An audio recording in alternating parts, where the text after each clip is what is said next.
ભાજપના 100 કાર્યકરો જોડાયા કોંગ્રેસમાં, ભારતીય જનતા પાર્ટીને મોટો ઝટકો।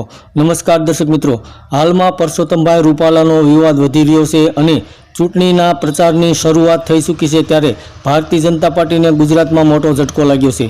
ગુજરાતમાં કપડવંજના 100 જેવા ભારતીય જનતા પાર્ટીના કાર્યકરોએ કમળનો સાથ છોડી અને કોંગ્રેસના પંજાને સાથ આપ્યો છે। આ બધાનું સ્વાગત ગુજરાત કોંગ્રેસના અધ્યક્ષ શક્તિસિંહ ગોહિલે કોંગ્રેસનો ખેસ પહેરાવી અને સ્વાગત કર્યું હતું અને કહ્યું હતું કે કોંગ્રેસમાં આપનું સ્વાગત છે।